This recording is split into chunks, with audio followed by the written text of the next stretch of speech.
రానున్న assembly parliament ఎన్నికల్లో జనసేన అధినేత పవన్ కళ్యాణ్ తిరిగి భీమవరం నుంచి పోటీ చేస్తారా? పవన్ ప్రసంగంలో ఈ భావమే వ్యక్తమైంది.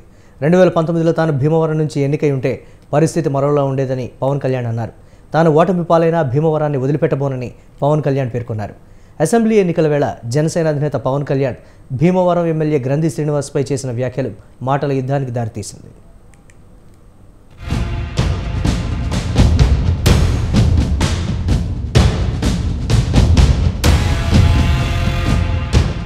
మంగళగిరిలోని జనసేన పార్టీ కార్యాలయంలో భీమవరం మాజీ ఎమ్మెల్యే పులపర్తి రామాంజనేయులు పార్టీలో చేరారు.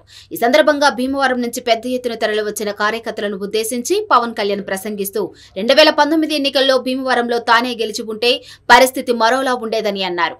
ఎమ్మెల్యేగా ఓడిన జనం గుండెల్లో స్థానం బలాన్ని ఇచ్చిందన్నారు. ఎవరన్ని కోట్లు పంచినా భీమవరంలో గెలుపు తమదేనని పవన్ ధీమా వ్యక్తం చేశారు.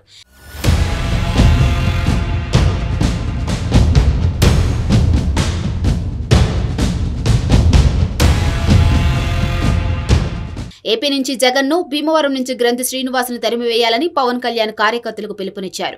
వీధి రౌడీని ఎమ్మెల్యేను చేశారని మండిపడ్డారు. గ్రంథి శ్రీనివాసులను జలగతో పోలుస్తూ గ్రంథి శ్రీనివాస్ ఓ క్రిమినల్ అని, వీళ్లంతా మర్రి చెట్టుల్లా వేళ్లనుకుపోయారని, జగన్తో పాటు ఆయన జలగలను రాష్ట్రం నుంచి తరిమి కొట్టాలని పవన్ కళ్యాణ్ అన్నారు. మే 15 లోపు వైసీపీ విముక్త ఆంధ్రప్రదేశ్ తథ్యమని పవన్ కళ్యాణ్ అన్నారు.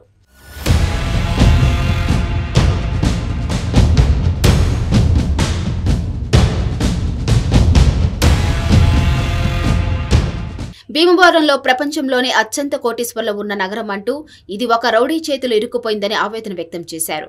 భీమవరంలో పార్టీ కార్యాలయానికి తాను స్థలం కొనాలనుకుంటే అమ్మడానికి వచ్చిన వారే ఎమ్మెల్యేకు భయపడి వెనక్కి వెళ్లిపోతున్నారని చెబుతూ భీమవరంలో ఈ రౌడీ రాజ్యం అంతమవ్వాలన్నారు. జగన్ తాలూకు పార్టీని పక్కన పెట్టకపోతే రాష్ట్రానికి కాదు దేశానికే హాని. అది ఒక్కడి దగ్గర ఇన్ని వేల కోట్ల డబ్బు, ఒక్కడి దగ్గర ఇంత అరాచకం, ఇంత కిరాయి సైన్యం, ఒక్కడి దగ్గర ఇంత అక్రమంగా అధికారం, ఒక్కడి దగ్గర చేరితే ఇంకెవడు బతకలేడు. భీమవరంలో ఇంతమంది పెద్దలు ఉన్నారు, ఒకరు కాదు, ప్రపంచంలో అత్యంత ఎక్కువ ప్రపంచంలోని కుబేర్లంతా ఇక్కడ ఉన్నారు భీమవరంలో. కానీ అందరూ కలిసి ఒక్క రౌడీ ఎమ్మెల్యేకి భయపడాల్సి వస్తుంది, ఎదురు చెప్పలేకపోతుంది. ఎందుకు? దానికి కారణం నేనే బాధ్యతను. దానికి స్థలం నాకు అమ్మడానికి వచ్చి ఎమ్మెల్యే గారు మమ్మల్ని గొడవ మీద పెడతారని మీకు అమ్మలేమని నాకు చెప్పారు.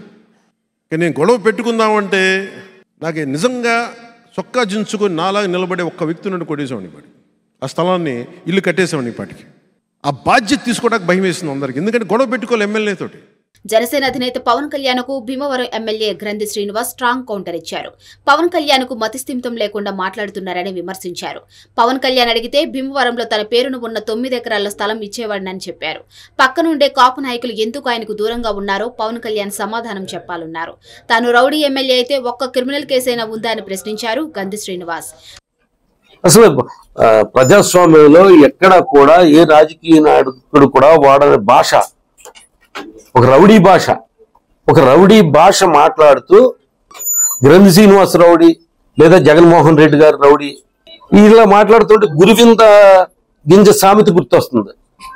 క్లియర్ గా తీసి ఆయన మాట్లాడింది చూస్తే కనుక నాకు ఆశ్చర్యం వేసింది.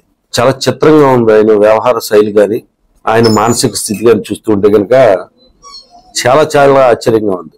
మెంటల్ స్టెబిలిటీ ఏంటి, ఎలా ఉంది మానసిక స్థితి అనేది నాకు అర్థం అవుతలా.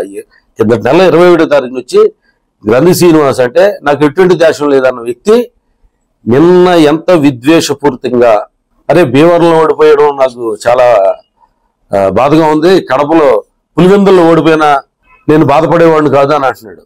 భీమవరం వేదికగా మాటల యుద్ధం సాగుతుంది. తాను ఓడిపోయినా తాను భీమవరంను వదిలిపెట్టబోనని పవన్ కళ్యాణ్ స్పష్టం చేయడంతో ఆయన తిరిగి మళ్లీ భీమవరం నుంచి పోటీ చేయవచ్చునని జన సైనికులు భావిస్తున్నారు. పవన్ పోటీ చేసినా తాను ధీటుగా పోటీ చేస్తానని ప్రస్తుత ఎమ్మెల్యే గ్రంథి శ్రీనివాస్ చెప్పడం కొసమెరుపు.